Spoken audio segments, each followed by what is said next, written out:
Benvidas ao derradeiro episodio de Café e Vida. Para rematar esta temporada, gustaríame falar sobre esta pregunta. Pódese sair da situación de desenfogarismo? Non é unha pregunta sinxela a responder. Como poidestes escoitar, nestes últimos capítulos cada persoa é un mundo e as súas circunstancias diferen moito entre elas mesmas. Falamos que dentro do mesmo colectivo hai persoas con problemas de adiccións, de saúde mental, problemas migratorios, dificultade para a empleabilidade, cando non se cruza toda esta casuística. A resposta é non, non é fácil, pero non é imposible. Sempre vai depender da vontade da persoa en sair e dos apoios que ten ao seu arredor. Querer coller a oportunidade e ter a opción de coller a oportunidade. Deso vai depender sair do desenfogarismo. A entrevista que temos hoxe é moi especial para nós. Carlos foi unha persona usuaria do noso proxecto, pero agora xa non o é. Ten a súa vida e xa non nos precisa.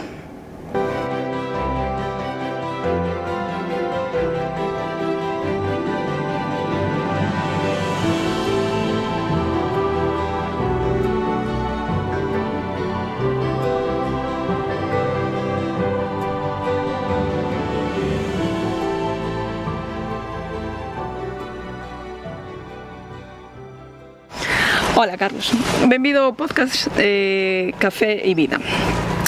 Trouxémoste hoxe aquí para que nos contaras un pouco a túa historia. Importaríache contarnos como empezou un pouco a túa situación de sinogarismo? Bueno, pois boas tardes. A miña vida empezou por problemas con familiares, os cuales levaba xa 4 ou 5 anos que eses problemas cada vez iban a máis, hasta chegou a un punto que tuve que coller o camiño e dicir, no, isto non podo seguir así, antes de que a cousa vayan a peor, porque xa foron a peor, e antes de que foran máis a peor, pois collín ese camiño de collera e marchar da casa. Me acordo que marchei da casa un 24 ou 25 de noviembre do 2021. E nada, con 50 euros no bolsillo e co coche e unhas mantas, camiño de Lugo. E despois de aí a 4 anos, pois aquí estou, e contento de estar aquí. Sí? Sí. Nesos momentos que tuveches que marchar e chegaches aquí, entendo que non conocías a moita xente aquí, como te sentiches? Mal, pero bueno, xa me sentía mal alá. Agora xa me sentía mal. A miña mente tiraba moito pensaba moito na morte, pero sabía que tiña que seguir, que tirar, buscar a alguén que me podera axudar, ou algunha organización ou algo. Fai cousa de 10 anos ou 11 anos vexo era lá, bueno, ahora mesmo algo máis. Se vía no 2010, 2011, eu estuve aquí en Lugo unha semana, no centro de onde dormimos, ali non sei como chaman agora, no guardo transeúnte, e conocía tamén a Cruz Roja. Foi o asunto de vir para aquí e a ver se entre unha cousa e outra podía aí encauzar a vida, que todo fora ben. Vale. Entón, mentras estuveches aquí en Lugo, estuveches no albergue, dormís algunha noite no coche? Sí, dormí un par de noites no coche. Eu salín alá, parece que foi un jueves, ese jueves a noite creo que dormín, bueno, en Pontevedra na Cañiza. Dormín ali na Cañiza, o día seguinte collín o rumo, vim pa aquí, foi un jueves, e sabía que aquí no albergue, o viernes, sábado, domingo, 3 días, telos gratis, e depois tiñas que ir ao asistente social ou buscar a forma de que che dera máis días. Entón dormín o jueves no coche, o viernes fun po guardo transeúnte, e o lunes foi cando empecé a buscar axuda, a ver como podía desenvolver a miña vida, a ver como podía facer. Cando crees que empezou o teu cambio? Para ben, claro. Para ben? Sí. Moito ten que ver o salir do hogar, e gracias a vos a Cruz Roja, o estar nun piso aparte. E despois de aí foi cando me empecé a mentalizar, pois tiño que facer algo.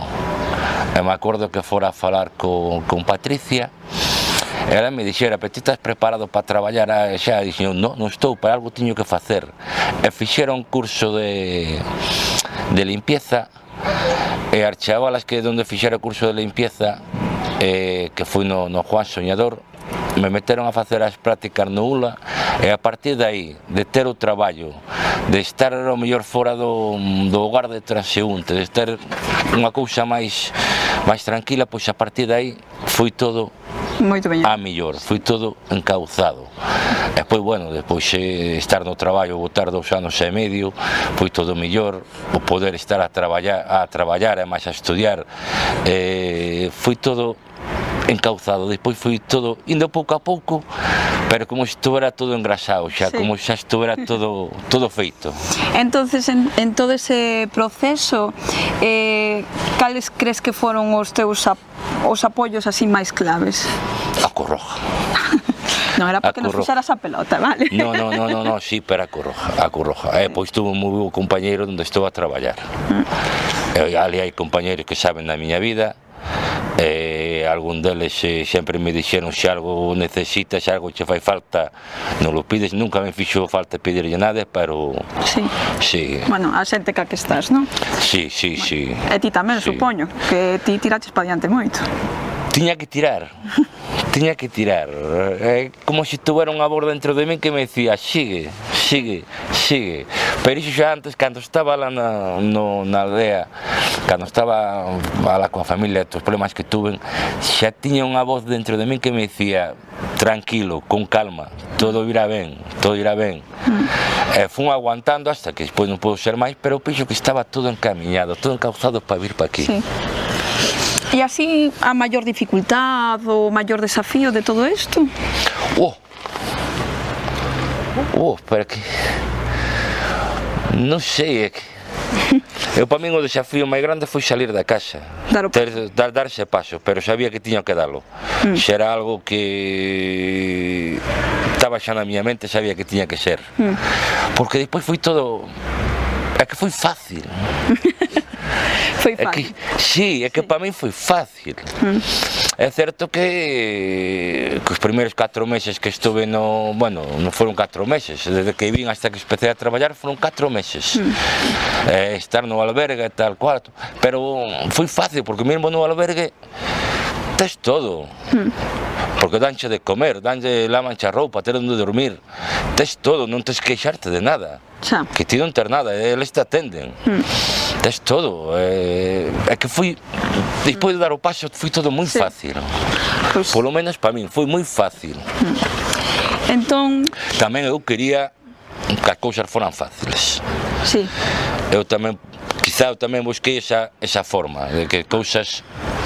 E tamén te deixaches moito axudar dentro do teu proceso. Sabía. Deixabas-te aconsellar, que a veces non todo o mundo está preparado para eso, e eso di moito de ti tamén, Carlos. Sí, supoño que sí, que dirá moito, pero... E agora, como é a vida de Carlos agora? E agora é unha maravilla. A verdade é que agora disfruto. Disfruto con todos os momentos, síntome afortunado. Disfruto con todo. Hasta disfruto cos estudios. Estou estudiando e disfruto cos estudios. Estou facendo o bachiller. O lunes non, foi o miércoles pasado. Tuve un examen de filosofía. En filosofía ter moito que... Pasou unha hora e media do examen rápido, así que tamén tomou un 9,5, tiña un 10 ao final, pero ben, é que non tiño nada malo que falar agora desta vida, todo vai ben. Mesmo nos 6 meses que estuve no paro, pois mira, me tomei a cousas con tranquilidade, me busquei un curso para facer, e hasta parece que sabía como xa vos do interior, non? Vos concurso que non che pase máis da lado o mes de febreiro, porque depois, mira, no mes de marzo chamaronme. Sí, para traballar outra vez. Para traballar outra vez. Que ben, que ben. Parece que está todo encauzado, como se me deixara ir.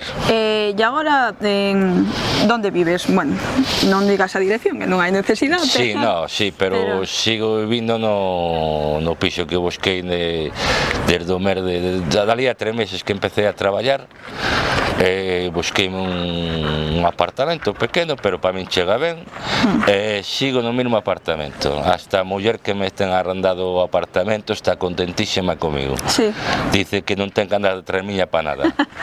Non é fácil eso ahora, No, eu tiño ya a cuenta do que do alquiler do piso, tiño, bueno, na caixa, pois, bueno, no banco, tiño a domiciliada, eu non lle toco, eles xa se encargan de facer a transferencia, e elas despois, cando son os recibos, outro recibo de luz, de agua, de basura, tal cual, mandame un WhatsApp, eu cando poida pois eu pago, pero dali a 2, 3 días, cando me acordo. Hubo un mes que non me acordou, e mandou un mensaje, e dice, mira que se pasou algo, que ao mellor non, se te equivocaches en algo, porque non me chegou o recibo. E dixen, non, olvidóuseme. Olvidóuseme, pero a muller está moi contenta comigo, xa dixo moitas veces que non ten que nada tremiña para nada. Bueno, unha vida estable e feliz. Sí, moi feliz, moi a gusto. E ahora ti que estás nesta posición e xa saliches de todo isto, xa non eres unha persona sen fogar, que lle dirías a outra persona que ve que non hai salida, que o está pasando mal? Sempre hai salida, sempre. Eu pensei que non había salida tampouco, pero bueno, o que pasa é que tens que buscar axuda e pois ti deixarte axudar. E no momento que ti te deixes axudar, a xente que te vas a pedir axuda, a calquera organización, vanche axudar porque eles queren facer o seu traballo, queren facer o traballo ben, e aparte no momento que unha persona que xa la dixo está ben estable, hasta os da esa asociación quedan contentos, porque sabe que fixeron un traballo bo. É algo recíproco, é mutuo. Eles axudante e despois mirando que estar ben, eles quedan contentos, quedan satisfeitos. Si, nos acompañamos no vosso camiño. É confiar. Confiar, é poñer moito da túa parte. Non sei se che podo preguntar que significa para ti a palabra fogar. Fogar? Home, un sitio donde estás, donde tes a túa vida, a túa tranquilidad, donde te sientes a gusto, cómodo. O fogar non ten que ser o fogar de ni moito, nin pouco, nin estar coa familia, nin non estar, senón estar ti donde estés, estar a gusto, estar cómodo. Sobre todo estar a gusto, contento contigo mismo. Sí, encántame, encántame ese significado. E así, por último, Carlos, para cerrar, tes algunha reflexión que queiras compartir ca xente que este escoitando este episodio? Nada, que confíen. Sí. No momento que vayan a buscar axuda, que confíen a aquelas persoas que lle van a axudar, porque é o que eles queren facer, poñen moito da súa parte. E non mirar atrás, non andar pois isto vaime mal ou non me queren axudar, non, están aí. Pasa que as cousas van pasiño a pasiño, pouco a pouco, teñen o seu paso, e hai que levar o seu paso. E según un poña da súa parte, o paso pode ser máis grande ou máis pequeno, pero é confiar. Vale, pois hasta aquí. Moitas gracias por toda a sinceridade e a honestidade. Gracias a vos. Se podo axudar e aunque só sea unha persona, ben sea. Pois estou segura que sí. Moitas gracias, Carlos. Nada.